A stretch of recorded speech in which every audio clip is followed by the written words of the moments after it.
Today it's gonna get hot in here. So hot, we're gonna have some problems. So let's go. The era of not all good feelings is what I'm gonna call this lecture today when we take a look at the Missouri Compromise and the Tallmadge Amendment and how America was in a big old mess in 1819, 1820. So let's get started. Some key themes for today's lecture. 1. The movement west. As the nation expanded and the admission of new states into the Union intensified sectional conflicts. Second key theme. To varying degrees of success between the years 1820 to 1860, various attempts at compromise were made to relieve sectional tensions. And the third thing I want you to keep in mind is, in spite of its name, the era of good feelings was a time of major political challenges and disputes. What are you talking about? Let me give you some examples of previous instances of sectionalism. 1. During the Constitutional Convention, Southerners and Northerners disagreed over representation and how slaves would factor into that representation. So you have the 3/5 Compromise. The slave trade was extended till 1808, the Fugitive Slave Act.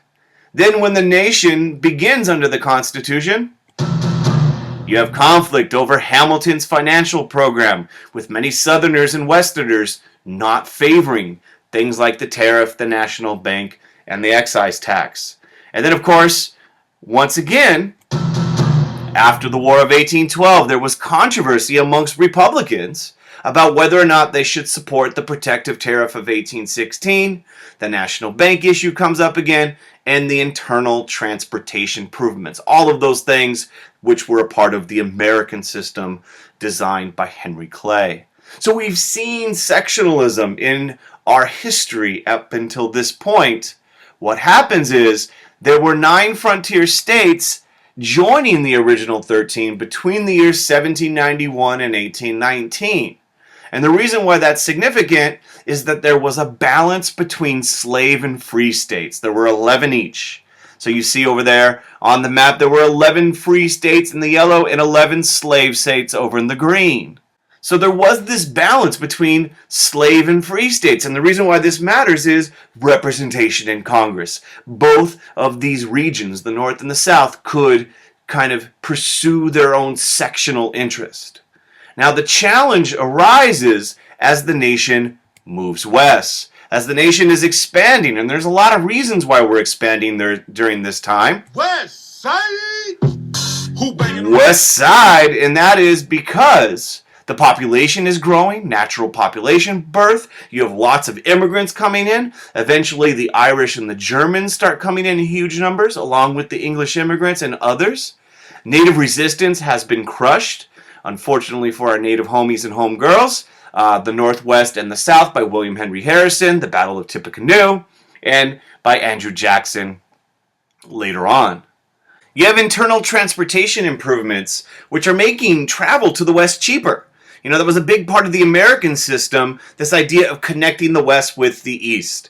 And so you have things like the Cumberland Road, the canals that are being built, such as the Erie Canal, steamboat technology developing, all of which allows more people to move further and further west. So the nation is quickly moving west, and with that comes challenges. Sectional tensions explode, and the real big challenge comes in 1819 when we get some heat. It's getting hot in here, so take off.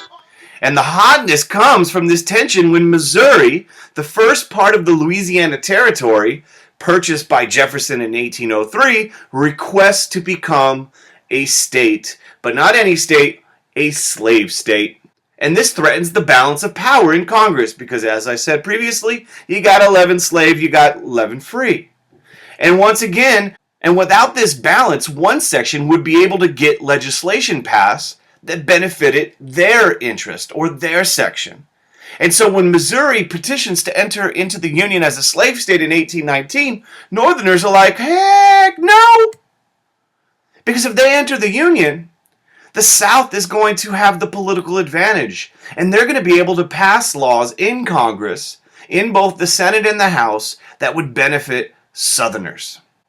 Now, what happens next is something that kind of causes additional controversy, because a Northern congressman by the name of Tallmadge introduces an amendment where he basically says, okay, hold up. Hold up.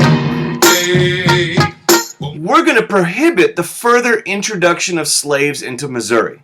So you can't bring any more slaves into the territory and eventually the state. In fact, all slaves currently in Missouri, when they would be freed at the age of 25.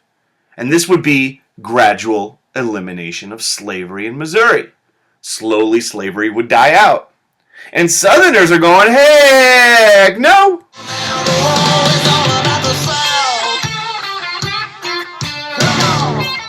The South sees this as an attack on slavery. And not just an attack on slavery in Missouri. What if this is the start of them attacking slavery all over the South? If the North is going to try to gradually eliminate slavery in Missouri, where does it stop? And you have this real tension, and the Tallmadge Amendment is rejected.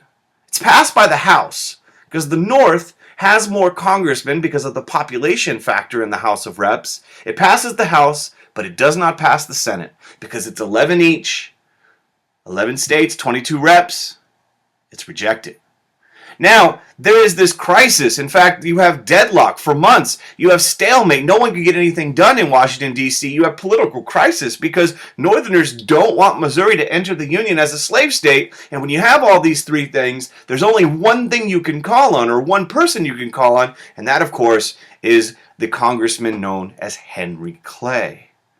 Henry Clay kind of works behind the scenes to come up with this Missouri Compromise in 1820. And there's three parts to it, and it's all about compromise. It's called a compromise. It's called a compromise. One, Missouri would be admitted as a slave state. But two, Maine over there on the map would be admitted as a free state. You would keep the sectional balance. And then in terms of the rest of the Louisiana Territory, north of this line right here, 3630, slavery would be prohibited. So in all of this territory, there would be no slavery allowed. South of it, slavery would be allowed. And so this compromise kind of resolves some of the debates at the time, and the impact is huge. One, it preserves sectional balance. You got 11, now you got 12 states that are free, 12 states that are slave. Two, sectionalism over slavery kind of like is reduced. It subsides after this Missouri Compromise. Everyone calms down. Gives the nation time to mature. You know, this was a very early period in our history. If this thing started to, expand, this tension kind of got even further, things could have been really bad. So it gives our nation time to mature. And then finally, what's important about the Missouri Compromise is it shows you that this was not an era of good feelings 100%. Even though there was only one political party, the National Republicans, there were disagreements between Northerners, Southerners, and Westerners. And the Missouri Compromise captures this tension during a period that most people kind of give the statement, the era of good feelings. No good feelings during this crisis. That's going to do it. There I am with my homeboy, Mr. Henry Clay. Subscribe to the channel if you haven't done so. Click like, tell a friend, tell your teacher, tell everyone about the channel to check it out. And remember, life is all about compromise, but never compromise yourself. Peace.